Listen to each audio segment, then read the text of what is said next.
All right, AP, welcome back to the show, and let's go to the phone lines. What a pleasure to welcome this next guest. Certainly doesn't need an introduction here in the great state of Tennessee. One of the best to ever play the game. I know we wore number 18 in the pros, but I think here in Tennessee and Knoxville will always be number 16. Peyton Manning, how are you, my friend? Hey, guys. Thanks for having me. You're doing well. Appreciate it's great. It, it's great, man. Congratulations on your recent induction in the Pro Football Hall of Fame.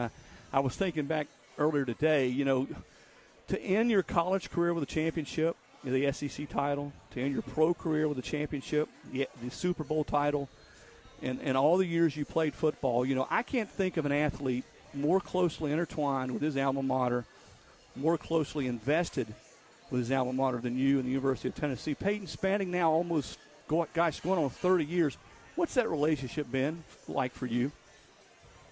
Well, it's been very special for me. I've really tried to stay close to the university throughout my entire time since I've playing for the Colts or the Broncos, or even since I've been retired from pro football.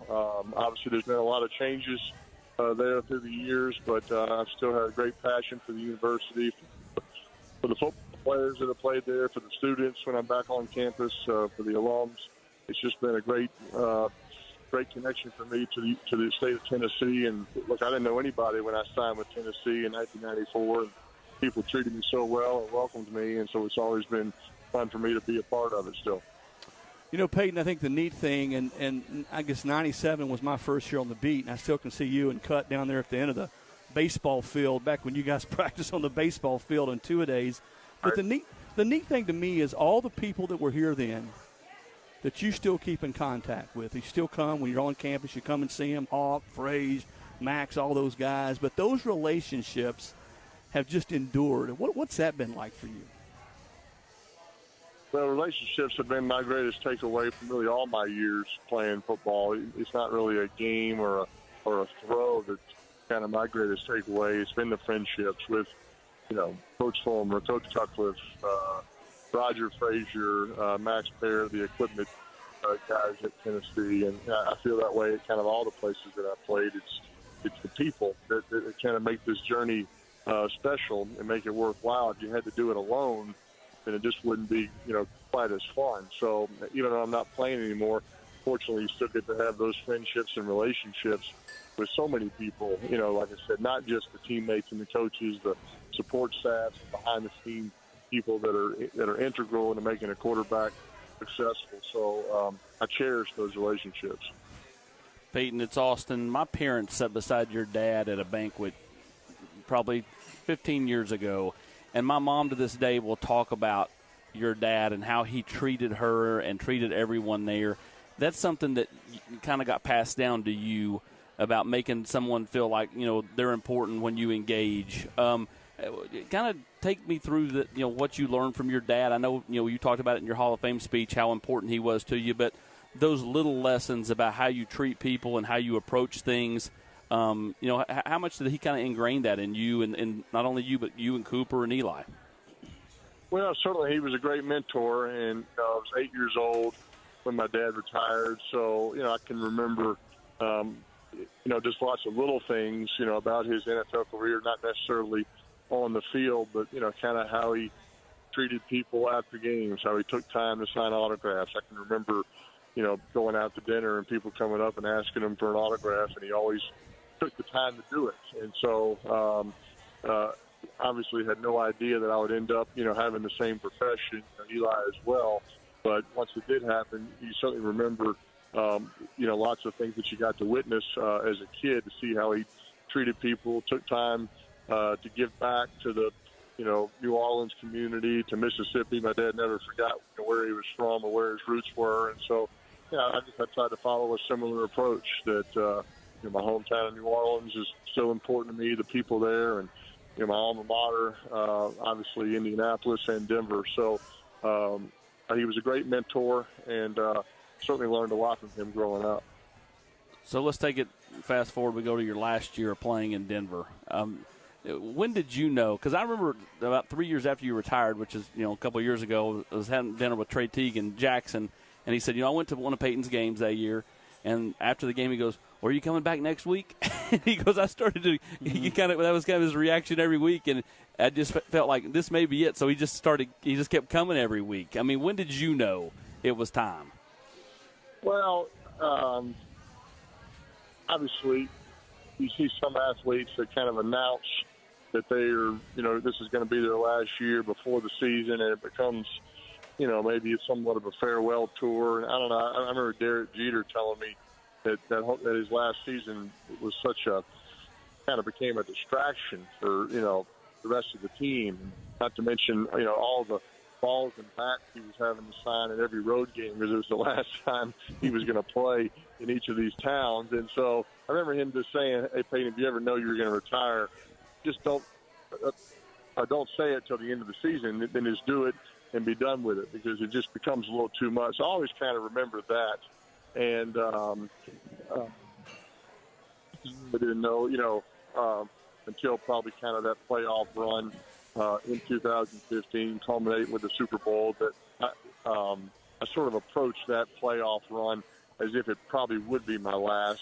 I mean, you never quite know for sure. Tony Dungy was the one that kind of told me don't make any rash decisions. You hear about players and coaches that decide they're going to retire right after the Super Bowl, and then all of a sudden 2 months later they want to come back. And so he's the one that kind of said take some time after the season no matter what. But I was kind of leaning that way, and then I think in March when I decided to do it, it just felt like the right time, and it was a great journey, but certainly no regrets at all. We're visiting with recently inducted Pro Football Hall of Famer Peyton Manning, and certainly a Tennessee icon. Peyton, I was watching a replay the other night of the 97 SEC championship game. I think it was on SEC Network, and I'm hearing all these different names, offense and defenses announced. And, of course, again, I was covering that team, and I went back and looked. You guys on that team in 97 had 27 players on the roster who would go on to be drafted. 13 of those, 13 were first or second rounders. What was it like to play with that kind of collection of talent? No, it was special, and I think I speak for all Vol fans, and I'd like to maybe see that happen again with our football team. Certainly you felt like the first and second round were just staples of having Tennessee players always there, and we'd certainly like to get that back. And I know Coach Heupel's looking forward to recruiting some great players and have a chance to go on and play. But look, it was a real treat to play with a bunch of guys that love football. All those guys, all loved to work. They loved to practice. They cared about their, the team, not just their individual statistics or whatnot. And when you have a bunch of talented players that are also very unselfish, you have a chance to succeed. And I felt like I played with a bunch of guys like that. Jamal Lewis, Leonard Little, look, they all wanted to do their thing, but they all wanted to do their thing in order to help the team. And there's no surprise so many of those guys ended up, going to the NFL and being drafted so high. I love hearing the stories. You mentioned a couple of guys' names when I talked to them about those teams, and I want to have a little fun with you here and play a little true or false. 95 Alabama game, when you guys break the streak, you're the only one in the stadium who knew you were going to keep the ball in the naked bootleg. True or false, Peyton? Two people knew it, or three actually. David Cutcliffe, who called the play, Andy Sanders, who signaled the play into me, and me. That was it. I don't think they told the head coach, but the best way to get your offensive lineman to block, if it's going to be a real running play, is just to tell them it's a real running play. If you tell them that the quarterback's going to keep it, they're just not going to block the same. It's just a mental thing that, hey, why should I come down and try to block this defensive lineman to try to get Jay Graham into the end zone if the quarterback's going to keep it? But if you tell them this is a running play, and then at the last second you just keep the ball to yourself, it sells a lot more. And I have this great picture of that play of, like, all the offensive linemen raising their hands because Graham actually scored, but he just didn't have the ball. And even the referee is kind of looking at Graham about to signal touchdown, yet I have the ball on the outside running toward the end zone. So I think either way we would have scored, but Cutcliffe and Sanders and me, that was a three-man operation for sure. So no players. All right, second one. Your freshman year, out the Rose Bowl, you come into the huddle, and we've heard the different stories and what was said and who said it, and I've talked to most of those linemen. So was it Lehman the one that told you to shut the – well, I won't use his verbiage, but to shut the you-know-what up and call the play? Yeah, true story. Yeah, and it was exactly what he should have said. It's exactly what a freshman or rookie quarterback should not do, is to go in and do a lot of talking until you've maybe thrown a completion or gotten up from a sack. And so it was a great lesson for me to kind of walk the walk before you start talking. And I don't think I said another word in that huddle the rest of the season. I just tried to call the play. But I kind of blame my dad for that. My dad's the one that told me to get in there, to be the leader and take control. And so after that game, I said, Dad, thanks a lot for that advice. I got cussed out in the huddle, but I appreciate it. But it was a good learning. It was a good learning moment for me, because I kind of applied that when I got to the Colts and the Broncos. It's you got to kind of earn the respect of the people that you're leading before you become kind of a local leader. All right, last true or false. I'm going to turn it back over to Austin. So if you're out for lunch, and you mentioned a couple of these guys with Roger Frazier. You going to ask my question? Alan Sitzler, Hawk, Max Parrott, and Carmen Tagano, longtime associate AD, vice president of academic affairs in the athletic department. Who is Carmen the last one to reach to pick up the check? Peyton, true or false? Yeah, that is true. That is not even an option.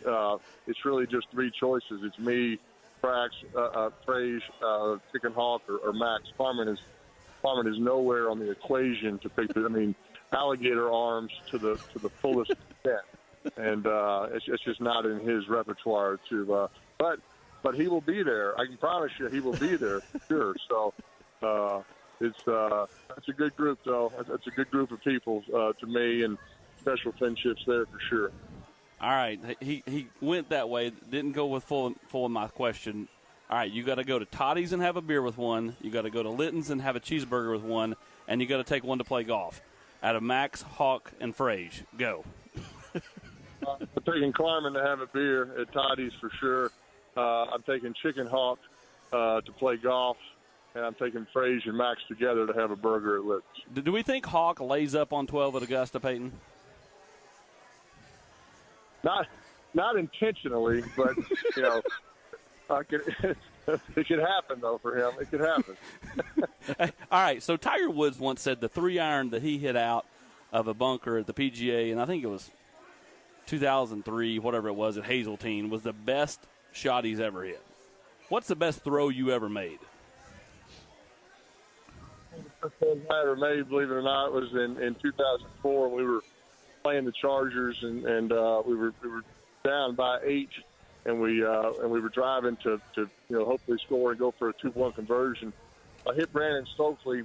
It just happened to be our 49th touchdown of the year, where we broke Dan Marino's record. But it was kind of a play that we'd sort of talked about it, but never really run before. And it was kind of a corner post that we called it, and it was kind of a last-minute audible. But I threw it like when Brandon was like just starting to go to the corner. Like he took 3 steps to the corner, and then boom, he turned back in, and the ball was right there in his chest. It couldn't have been a better anticipated throw. It couldn't have been more accurate. It was a little wobbly, but as we all know, I invented the wobbly touchdown pass. And so that one, I think because of all that was on the line, always kind of sticks out to me. And we got the 2-point conversion to tie, send it in overtime, went on to win the game. So that one kind of sticks out to me. Peyton, it's Chris again. Here in about, 8 years, you and wife Ashley get to go through the recruiting process with Marshall.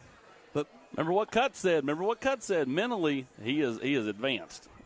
So long way away from me on that. Yeah, I'm coaching flag football this year. I got to come up with some better plays this year. Teams are kind of getting on to our offense. So Marshall told me I had to step my offensive coordinator skills up. You're not on the hot seat yet, are you, Peyton? I probably am. Like all coaches are after 1 year. It's kind of the new theme. In all seriousness, when you look at recruiting and the way the game's changed, the whole landscape of college football's changed from when you played. When you look at the NIL rules now and just sort of how that's – I still don't have a real crystal ball on what that's going to look like a year or two from now. Do you think back when you played, or do you think more into the future on what that's going to look like for college football? Yeah, look, it's certainly here, and it's probably here to stay. I'm probably not as informed on it as, certainly somebody that is, in the college arena. But, my advice to all these kids was, would just be to be sure you kind of keep the priorities in order. The first thing you're there for is to get your education, and that's got to be tops. If we're not taking care of our schoolwork and not, acting right in class, then the football is not going to be available because you're not going to be allowed to play. So we got to do that part. And then the football has to be the second one. That's got to be, why you're there, to get a great education, to be the best football player you can be. Anything else that you do or participate in is kind of in that extracurricular activity. And, that's community service. Now it's obviously these NILs that are in place. But, to me, if players get too preoccupied with that and they're not concentrating on the football and on the education, then, that's not what being a student athlete is supposed to be. So that would just be my advice, to kind of keep the priorities in order, to remember that, some of these opportunities might be coming your way, but you have to kind of continue to earn those. If you're not throwing a lot of touchdowns or getting a lot of sacks, some of those things might go away. So, look, I certainly did my share of commercials in the NFL, but I did them all in the off season. I worked twice as hard every time I did one because I didn't want anybody to say I'm doing too many commercials. I wanted them to know I was still, concentrated on football. So it's a lot for some of these young players. I hope they can handle it, but I hope they just kind of keep their priorities in order, because that's the most important part about going to college, I think. Yep. Peyton, it's Austin again. Chris talked about Marshall. As a girl dad myself, I want to talk about Mosley. Is she playing a lot of sports? Is she? Yeah. What's she like? Yeah, I'm at a softball practice right now. So yeah, I got them both playing everything. I think it's great for these kids to play as many sports as they can. 10 years old, and not specialize, and especially play as many team sports as you can, to be around different types of teammates and taking coaching. So I had a baseball practice this morning and a softball practice this afternoon. So we're kind of right in the middle of it. School's back in session here in Denver, and do you do the drop-off line? College football starting up. What's that? Do you do the drop-off line? Oh yeah, absolutely. Every morning, yeah. Love that. That's good quality time in the mornings at driving into school, and we're excited for. I've really enjoyed my falls since I stopped playing.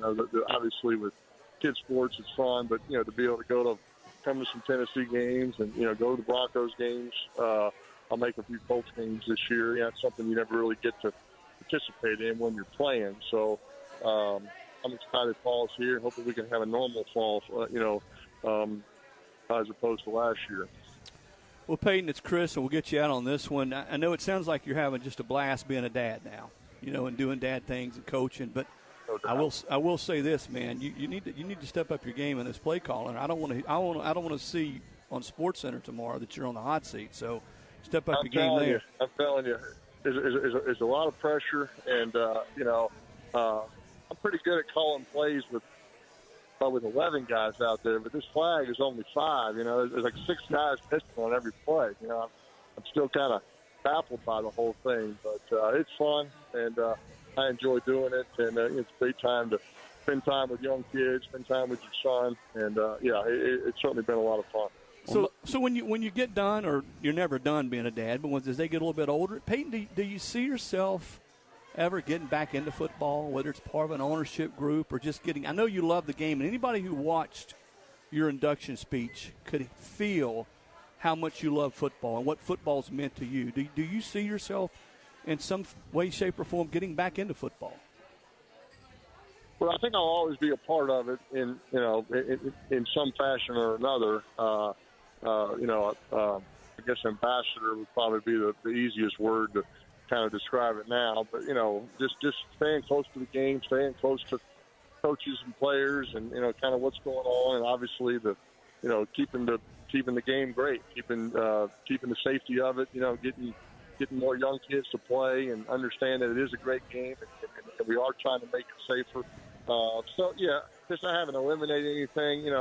I'm kind of taking it 1 year at a time in this second chapter, kind of signing up, for this year, and, maybe next year I'll try something else. Eli and I are going to do a little alternate broadcast for Monday Night Football this year, where it's kind of he and I, like we're watching the game at a bar with the viewer. We're just sort of talking football and having some laughs. If the game's good, talk about the game. If the game's not so good, tell some stories, have some guests on. So just like you would kind of be at a bar watching football. So I'm looking forward to that, doing that with my brother. But, yeah, look, at some point, if some opportunity came up where it just kind of fit and you had some more time to do it, yeah, certainly that could be on my radar. But right now I'm enjoying kind of what I'm doing. I'm busy, I'm stimulated, but I have some free time to do some of these fun things with our kids. Well, Peyton, growing up, I think every kid in East Tennessee wanted to be you. I may be the only adult that wants to be you in post-retirement because, gallivanting around the country playing Wingfoot and all that good stuff, that's my kind of life. Well, Peyton, man, it's been a blast, brother. We appreciate you spending some time with us here on The Nation. And, God, I can't believe it's been 24 years since we were down on that practice field, baseball practice field, on two-a-days. But the passage of time is incredible. But I'll tell you this. I'll tell Barry Litton the next time you're in town, your next cheeseburger's on us, okay? Deal. I'll take you up on that now. That's a promise. Sounds good. Peyton, hey, I appreciate it, Chris. I appreciate it also. Thanks for having me. Have a great rest of the summer, and we'll see you soon. Okay. All right. Take care, guys. Okay. Peyton Manning, one of the all-time greats that ever played the game, and certainly a Tennessee icon, spending some time with us here on The Nation. Great interview, and we appreciate his time. Let's get to break. We'll be back here at the Texas Roadhouse in Turkey Creek in just a couple minutes.